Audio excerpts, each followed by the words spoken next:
오늘 영상 하나로 딱 5가지를 몸에 붙이실 수 있게 초보분들 기준으로 아주 깔끔하게 정리해 드리겠습니다. 어렵게 돌려 말하지 않고 바로 따라 하실 수 있게 순서대로 안내해 드릴게요. 첫 번째는 처음 만져보는 분도 거래 화면에서 길을 잃지 않도록 초보도 거래할 수 있게 쉽게 코인 거래 따라 하는 법을 정말 쉽게 풀어드리겠습니다. 두 번째는 네이버 코인 커뮤니티에서 한동안 시끌시끌했던 이야기죠. 300만 원으로 1억 8천만 원을 만든 중학생 단타 방법이 어떤 구조였는지 핵심만 뽑아서 설명드리겠습니다. 세 번째는 손익을 가장 빨리 갉아먹는 게 뭔지 아세요? 바로 수수료입니다. 코인 거래 시 거래 수수료를 최대 할인받는 꿀팁을 오늘 확실히 챙겨가시게 해드리겠습니다. 네 번째는 요즘 질문이 가장 많이 들어오는 파트입니다. AI를 활용해 하루 50만 원씩 매일 수익 보는 단타 방법을 어떤 흐름으로 쓰는지 초보 눈높이로 정리해 드리겠습니다. 다섯 번째는 시작 자금이 부담인 분들이 특히 좋아하실 겁니다. 첫 거래 시 입금 없이 가입 이벤트로 100달러를 받고 코인 거래하는 방법을 순서대로 안내 드리겠습니다. 그리고 중요한 안내 하나 드릴게요. 이 영상 고정 댓글에 수수료를 최대 할인받는 방법이랑 100달러 받는 가입 링크를 보기 좋게 정리해 두었습니다. 영상 끝나고 말고 지금도 바로 확인해 주셔도 됩니다. 솔직히 100달러로 바로 10억 만드는 건 현실적으로 어렵습니다. 그런데 내 돈 입금 없이 거래를 연습해 볼 수 있다는 게 핵심이에요.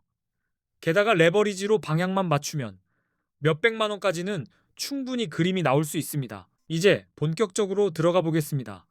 왜 코인에 투자해야 하냐?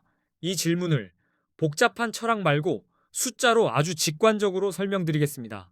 그냥 비교해 보시면 끝납니다. 만약 10년 전에 금, 주식, 코인, 부동산에 각각 1,000만 원을 넣었다면 지금 2026년 기준으로 그 1,000만 원이 얼마가 됐을지 상상해 보세요.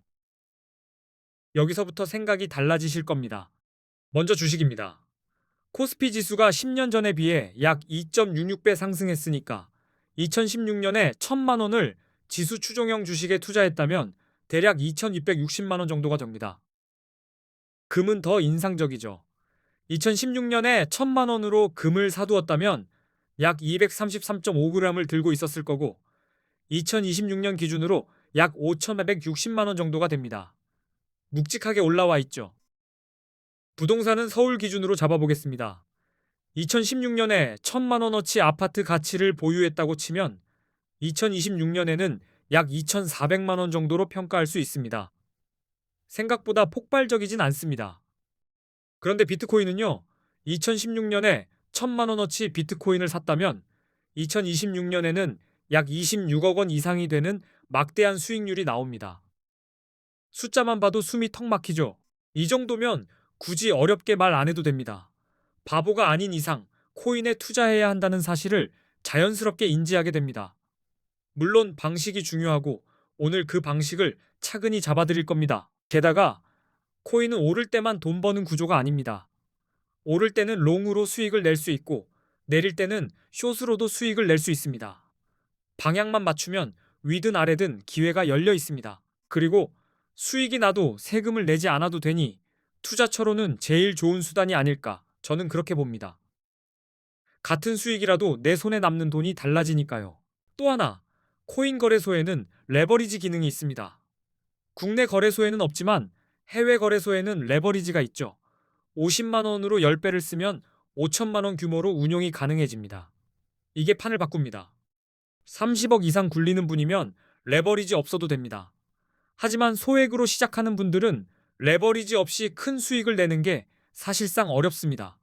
그래서 초보일수록 레버리지 구조를 정확히 아셔야 합니다. 그래서 코인 거래의 첫걸음이자 제일 중요한 건 좋은 코인 거래소를 고르는 방법입니다. 거래 실력도 실력이지만 전장이 별로면 아무리 잘해도 힘들어요. 실제로 요즘 많은 한국 투자자들이 국내 거래소를 떠나 해외 거래소로 몰리는 분위기입니다. 이유가 감정이 아니라 조건이 다르기 때문입니다. 딱 3가지로 정리됩니다. 첫 번째 이유는 레버리지입니다. 국내는 레버리지를 막아두었고 해외 거래소는 100배까지 가능한 곳이 많습니다. 50만 원이 5천만 원처럼 움직이니까 사람들이 해외로 갈 수밖에 없습니다. 두 번째 이유는 수수료입니다. 국내보다 해외 거래소의 수수료가 훨씬 저렴합니다.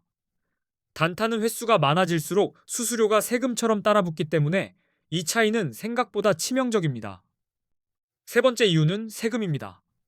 해외 거래소에서는 세금이 없는데 국내 거래소에서는 거래 수익에 대한 세금을 내야 합니다. 같은 실력을 써도 결과가 달라지는 구조입니다. 한국인들이 많이 이용하는 해외 거래소, 그리고 가입 시 $100 지급 이벤트를 하는 곳 정보는 고정 댓글에 적어두었습니다. 여기서 거래소 이름을 길게 말하기보다 댓글에서 정확히 확인하시는 게 이제 수수료가 얼마나 무섭게 빠져나가는지 숫자로 보여드릴게요. 대형 거래소들의 거래 수수료가 0.0555%라고 가정해 보겠습니다. 이 정도면 괜찮아 보이는데 레버리지 붙으면 이야기가 달라집니다. 예를 들어 1,000만 원으로 단타를 친다고 가정하고 20배 레버리지를 쓴다고 해보겠습니다.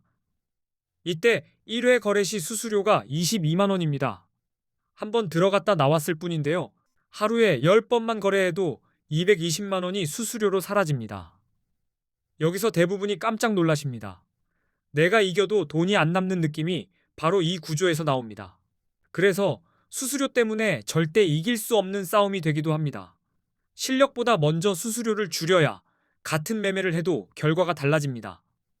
결국 수수료가 저렴한 거래소를 고르셔야 합니다. 이제 비교 기준을 잡아보겠습니다. 수수료가 얼마나 저렴한지, 거래 방법이 얼마나 간편한지, 한국어 지원이 되는지, 레버리지가 몇 배까지 되는지, 한국 돈으로 바로 입금이 가능한지 이 5가지로 보겠습니다. 이 5기준으로 A 거래소와 대형 거래소 4개를 비교해 보겠습니다. 먼저 수수료부터 말씀드릴게요.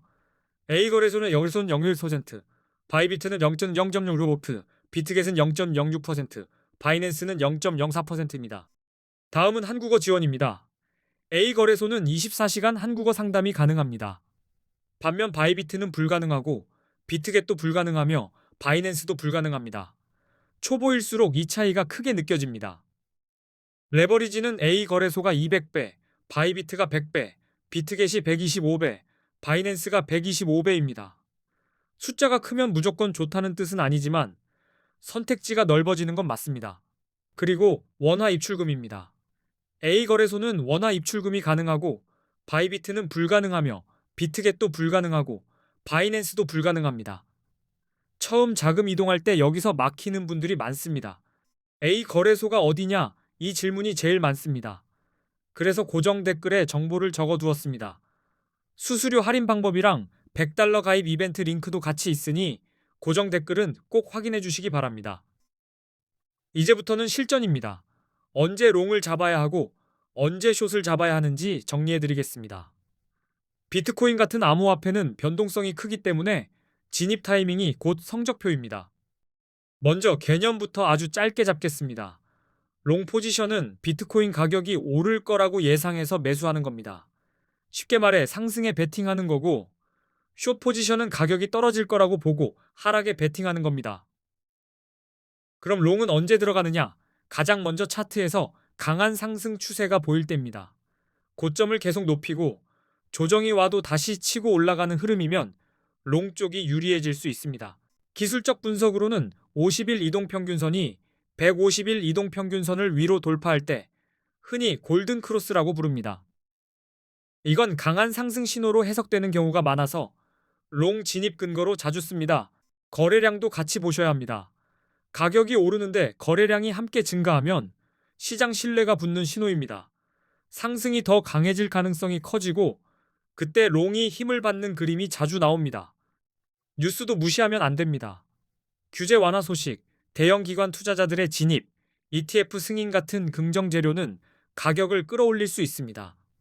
이런 뉴스가 나오면 롱 성공 확률이 높아질 수 있습니다. 반대로 숏은 가격 하락이 예상될 때 들어갑니다. 차트에서 하락 추세가 뚜렷하고 저점이 계속 낮아지는 패턴이 반복될 때는 숏이 유리해질 수 있습니다. 올라갈 힘보다 밀리는 힘이 크다는 뜻이니까요. 기술적 분석으로는 50일 이동평균선이 150일 이동평균선 아래로 내려갈 때 데드크로스라고 합니다. 보통 하락 신호로 해석할 수 있어서 숏 진입을 고민하는 근거가 됩니다. 거래량이 줄어드는 흐름도 체크하세요.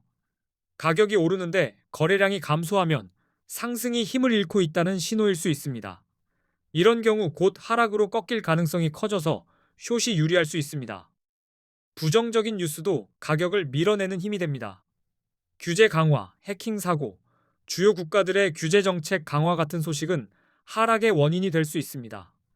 이런 상황에서는 숏을 취하는 게 유리할 수 있습니다. 비트코인 시장에서는 보조 지표도 꽤 도움이 됩니다. 대표적으로 RSI, 맥디, 볼린저 밴드가 있습니다.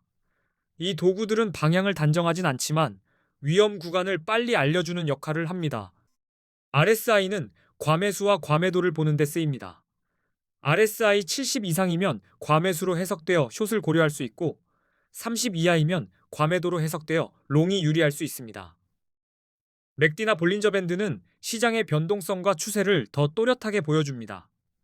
특히 변동성이 커지는 구간, 밴드가 벌어지는 구간에서 진입을 서두르면 손절이 빨라질 수 있으니 신호를 확인하고 들어가셔야 합니다. 정리하면 이렇습니다. 롱은 상승 추세와 긍정 신호를 확인하고 들어가고 숏은 하락 추세와 부정 신호를 근거로 결정하시는 겁니다. 감이 아니라 근거로 들어가면 흔들림이 확 줄어듭니다. 오늘 영상 내용이 코인 단타 하시는 데 도움이 되셨다면 고정 댓글을 꼭 확인해 주세요.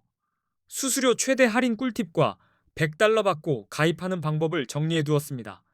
앞으로도 좋은 영상 많이 올리겠습니다. 끝까지 시청해 주셔서 감사합니다.